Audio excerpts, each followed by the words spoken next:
Shri NP Chekkutty, ഇവിടെ ഒരു കോടതി പറയുകയാണ് ഇതിൽ നിങ്ങൾ ഈ അപ്പലേറ്റ് ട്രൈബ്യൂണലിൽ പോയിട്ട് തള്ളിയല്ലോ, ആ കാര്യങ്ങളൊക്കെ ന്യായമാണ് എന്ന് പറഞ്ഞുകൊണ്ട് തള്ളുന്നു. അങ്ങനെ തള്ളുമ്പോൾ എന്ത് സംഭവിക്കുന്നു? അത് 135 കോടിയുടെ ഒരു കാര്യമായിരുന്നു.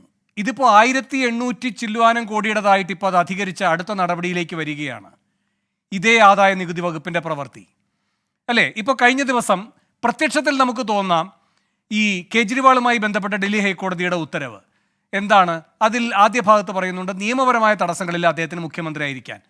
ആദ്യം ആ വിവരം കേട്ടപ്പോൾ നമുക്കൊക്കെ ഒരു ആശ്വാസമായത് കേന്ദ്ര സർക്കാർ ഭരണ ദുരുപയോഗം ചെയ്യാനുള്ള സാധ്യതയില്ല എന്നാണ്. പക്ഷേ അതിനുശേഷം ഈ പറയുന്ന വാക്കാലുള്ള പരാമർശങ്ങളുണ്ട്. എന്തെങ്കിലും ഒരു ഭരണഘടനാ പ്രതിസന്ധി ഉണ്ടെങ്കിൽ ഗവർണർക്ക് ഇടപെടാം, രാഷ്ട്രപതിക്ക് ഇടപെടാം, അത്തരം കാര്യങ്ങളിൽ ഞങ്ങൾ ഇടപെടുന്നില്ല എന്ന് പറയുമ്പോൾ കിട്ടുന്ന ക്ലീൻ ചിറ്റ് എന്താണ്? ഇതാണ് അടുത്ത ദിവസങ്ങളിൽ ഇനി ഡൽഹി കാണാനിരിക്കുന്നത്. ഇപ്പോൾ സഞ്ജയ് ഭട്ടിൻ്റെ കാര്യത്തിനകത്ത് 90-ലെ കേസ് മോദിക്കെതിരെ മൊഴി കൊടുത്തതിൻ്റെ ഭാഗമായി പുനരുജ്ജീവിപ്പിക്കപ്പെടുന്നു. അതിൻ്റെ ഭാഗമായി അകത്ത് പിടിച്ചിടുന്നു. 90 ഈ പറയുന്ന വർഷങ്ങളായിട്ട് അകത്ത് കിടക്കണം. അപ്പോൾ എന്താ 90-കളിൽ തന്നെയുള്ള മറ്റൊരു കേസ് വരികയാണ്. ഈ കഴിഞ്ഞ ദിവസം ഒരു വിധി വരികയാണ് സെഷൻസ് കോടതിയുടെ. ആ വിധിയുടെ സവിശേഷത എന്താണ്? ഇപ്പോഴത്തെ ജീവപര്യന്തം അനുഭവിച്ചതിന് ശേഷം അടുത്ത ദിവസം മുതലുള്ള ഈ ജീവപര്യന്തം, അടുത്ത 20 വർഷം.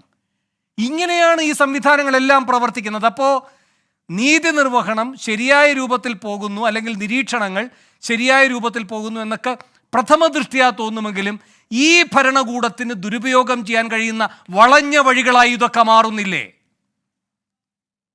തീർച്ചയായും നമ്മുടെ നാട്ടിലുള്ള ജനാധിപത്യ സംവിധാനത്തിൻ്റെ ഭാഗമായിട്ടുള്ള സംവിധാനങ്ങളെ ഏകപക്ഷീയമായിട്ട് തങ്ങളുടെ സ്ഥാപിത താല്പര്യങ്ങൾക്ക് വേണ്ടി ദുരുപയോഗപ്പെടുത്തുക എന്നുള്ളതാണ് ഇപ്പോൾ സർക്കാർ ചെയ്യുന്നത്, കേന്ദ്ര ഭരണകക്ഷി ചെയ്യുന്നത്, സർക്കാർ ചെയ്യുന്നത്. പക്ഷേ അതിൻ്റെ ഒരു പ്രശ്നം യഥാർത്ഥത്തിൽ ഇന്നിപ്പോൾ നമ്മുടെ നാട്ടിൽ തെരഞ്ഞെടുപ്പ് പ്രഖ്യാപിക്കപ്പെട്ടൊരു സമയമാണ്. ഇലക്ഷൻ്റെ കോഡ് ഓഫ് കോണ്ടക്റ്റ് നിലവിൽ വന്നൊരു സമയമാണ്. ഈ സമയത്ത് യഥാർത്ഥത്തിൽ ഇൻകം ടാക്സ് ഏജൻസികളെ പോലുള്ള ആളുകൾ സീതാറാം കേസരിയുടെ കാലത്തുള്ള കണക്കുകൾ നോക്കിയിട്ട് നോട്ടീസ് കൊടുക്കുന്നത് ശരിയല്ല.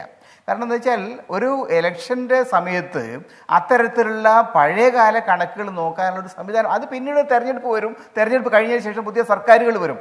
ഇപ്പോൾ ഈ സമയത്ത് തെരഞ്ഞെടുപ്പിൻ്റെ ഈ അന്തരീക്ഷത്തിൽ വളരെ പ്രാചീനമായിട്ടുള്ള കേസുകൾ കുത്തിപ്പൊക്കിക്കൊണ്ട് വന്നിട്ട് പാർട്ടികളുടെ പ്രവർത്തനങ്ങളെ തടയാൻ ശ്രമിക്കുന്നത് ജനാധിപത്യ വിരുദ്ധമായിട്ടുള്ള പ്രവർത്തനമാണ്. അതാ പ്രശ്നം. ഇത് നടന്നുകൊണ്ടിരിക്കുന്നത് ഇന്ത്യയിൽ എന്നുള്ള കോൺസ്റ്റിറ്റ്യൂഷണൽ സിസ്റ്റത്തെ പരസ്യമായിട്ട് വെല്ലുവിളിക്കലാണ്. നിങ്ങൾ പറയുന്ന മാതിരി അവർ രഹസ്യമായിട്ടല്ല ഇത് ചെയ്യുന്നത്, വളരെ പരസ്യമായിട്ടുള്ള വെല്ലുവിളിയാണ്. അപ്പം അതുകൊണ്ട് ഇന്ന് ഏറ്റവും അടിയന്തരമായിട്ട് ചെയ്യേണ്ടത് ഇന്ത്യയിലെ ഇലക്ഷൻ കമ്മീഷൻ അവർ വളരെ കർശനമായ നിലപാട് സ്വീകരിക്കണം. കാരണം ഇലക്ഷൻ കമ്മീഷൻ്റെ നിയന്ത്രണത്തിൽ നടക്കുന്ന തെരഞ്ഞെടുപ്പുണ്ടെങ്കിൽ ഈ 10, 20, 30 കൊല്ലം മുമ്പുള്ള കണക്കുകൾ വെച്ചുകൊണ്ട് ഒരു പാർട്ടിയുടെ അക്കൗണ്ട് ബ്ലോക്ക് ചെയ്യുന്നുണ്ടെങ്കിൽ ഇലക്ഷൻ കമ്മീഷൻ എങ്ങനെ നടപടി എടുക്കാൻ പറ്റും? ലവാസയുടെ അവസ്ഥ എന്താണ്? അത് വേറെ വിഷയം, അതൊക്കെ വേറെ വിഷയം. ഇലക്ഷൻ കമ്മീഷൻ ഒരു കമ്മീഷനായിട്ട് അവിടെ ഉണ്ടെങ്കിൽ ഇന്ത്യയുടെ കോൺസ്റ്റിറ്റ്യൂഷൻ സിസ്റ്റത്തിൻ്റെ ഭാഗമായിട്ട് ആണ് അവരുള്ളതെങ്കിൽ അവർ ചെയ്യണം. ചെയ്യുന്നില്ലെങ്കിൽ അത് വിഷയം വേറെ. അത് രാജ്യത്തെ ജനങ്ങൾ പിന്നെ കൈകാര്യം ചെയ്യേണ്ടതായിട്ട്, ജനങ്ങൾ തെരുവിൽ ഇറങ്ങേണ്ടതായിട്ട് വരും. അങ്ങനെ ഒരു അന്തരീക്ഷം ഉണ്ടാക്കുന്നത് രാജ്യത്തിന് നല്ലതല്ല, സമൂഹത്തിന് നല്ലതല്ല, നമ്മുടെ ഭാവിക്ക് നല്ലതല്ല. അത് വേറെ ഒരു വിഷയമാണ്. പക്ഷെ അങ്ങനെയാണ് കാര്യങ്ങൾ നിൽക്കുന്നത്. ചെക്കുട്ടി സാർ, ഒരു കാര്യം കൂടി, ഇതിപ്പോൾ കോൺഗ്രസ് മാത്രമല്ല, കേരളത്തെ സംബന്ധിച്ച് CPM പ്രധാനപ്പെട്ട ഒരു പരീക്ഷണം നേരിടുകയാണ് അല്ലേ? ബാലൻ പറഞ്ഞതുപോലെ ഈ പറയുന്ന ഈനാം വെച്ച് അങ്ങനെയൊക്കെയുള്ള ചിഹ്നം എടുത്ത് മത്സരിക്കേണ്ടി വരുമോ എന്ന അവസ്ഥ പോലും സൂചിപ്പിക്കുന്ന ഒരു ഘട്ടത്തിലാണ് ഈ പറയുന്ന CPIക്കും CPMനുമെതിരെയും ഒക്കെ നോട്ടീസ് ഇപ്പോൾ വന്നിരിക്കുന്നത്. CPM ഡൽഹി ഹൈക്കോടതിയിലേക്ക് പോകുന്നു എന്ന് പറയുന്നു, CPI നിയമോപദേശം തേടിക്കൊണ്ടിരിക്കുന്നു എന്ന് പറയുന്നു. ഇതൊക്കെ വലിയ പ്രതിസന്ധിയാണ്. പ്രത്യേകിച്ചും ഈ ഇലക്ട്രൽ ബോണ്ടിനകത്തൊക്കെ കൃത്യമായ നിലപാടെടുത്തുള്ളൊരു പാർട്ടി കൂടിയാണ് CPM. അല്ല, അതിലാണ് പ്രശ്നം. കേന്ദ്രം ഭരിക്കുന്ന രാഷ്ട്രീയ കക്ഷി ഒന്നാമത്തെ ജനാധിപത്യ ബോധമുള്ള ഒരു കക്ഷി വേണം രാജ്യം ഭരിക്കാൻ. BJPയുടെ പ്രശ്നം അവർക്ക് രാജ്യത്ത് ജനാധിപത്യത്തിൻ്റെ ഭാഗമായിട്ട് അവർ പ്രവർത്തിക്കുമ്പോഴും മനുസ്മൃതിയിലൊക്കെയാണ് അവരുടെ മനസ്സിപ്പോഴും ഉള്ളത്. ഇങ്ങനെയുള്ളൊരു രാഷ്ട്രീയ കക്ഷിക്ക് ഒരു രാജ്യം ഭരിക്കുന്ന സമയത്ത് ഉണ്ടാകാവുന്ന സ്വാഭാവികമായിട്ട് കൺഫ്യൂഷൻസ് ആണ് അവർ നേരിടുന്നത്. അവർ ആക്ച്വലി ഡെമോക്രറ്റൈസ് ചെയ്യണം. ഒരു പാർട്ടി എന്ന നിലയിൽ ജനാധിപത്യപരമായ മര്യാദകൾ പാലിക്കാൻ BJP ബാധ്യസ്ഥമാണ്. പ്രശാന്ത് പത്മനാഭനൊക്കെ ചൂണ്ടിക്കാട്ടുന്നത് ഈ വാജ്പേയിയുടെ BJP അല്ലല്ലോ ശ്രീ NP ചെക്കുട്ടി, അതുകൊണ്ടല്ല. അല്ല, BJP മാറിയിട്ടുണ്ട്. ഗുജറാത്തിലെ കുറേ ആളുകളും കുറേ കച്ചവടക്കാരും കുറേ ഏജന്റുമാരും ബ്രോക്കർമാരും ചേർന്നാണ് ഈ രാജ്യം ഭരിക്കുന്നത്. ഒരു നഗ്ന യാഥാർത്ഥ്യമാണ്. കോർപ്പറേറ്റ് കമ്പനികളുടെ ഏജൻസികളാണ് ഇന്ന് ഈ രാജ്യത്തെ ഭരിക്കുന്നത്.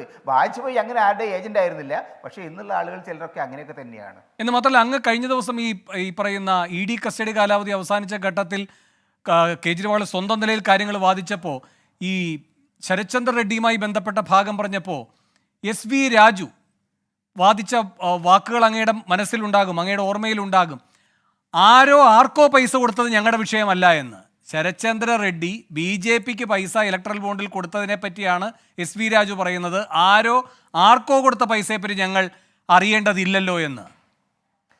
അല്ല, അവിടെ നമ്മൾ ഈ കേസ് യഥാർത്ഥത്തിൽ അവർക്ക് വിഴുങ്ങാൻ പറ്റുന്നതിനേക്കാൾ കൂടുതൽ അവർ കൊത്തിയെന്ന് എനിക്ക് തോന്നുന്നത്. കേന്ദ്ര സർക്കാർ ഈ കേജ്രിവാളിനെ അറസ്റ്റ് ചെയ്തത് വഴി അവർ ചെന്ന് പെട്ടിരിക്കുന്നത് അതിഗുരുതരമായ ഒരു പ്രതിസന്ധിയിലാണ്. കാരണം കേജ്രിവാളിനെ പോലെ ഒരു കരുത്തനായിട്ടുള്ള ഒരു ശത്രുവിനെ അവർക്ക് ഒതുക്കി നിർത്താൻ കഴിയില്ല.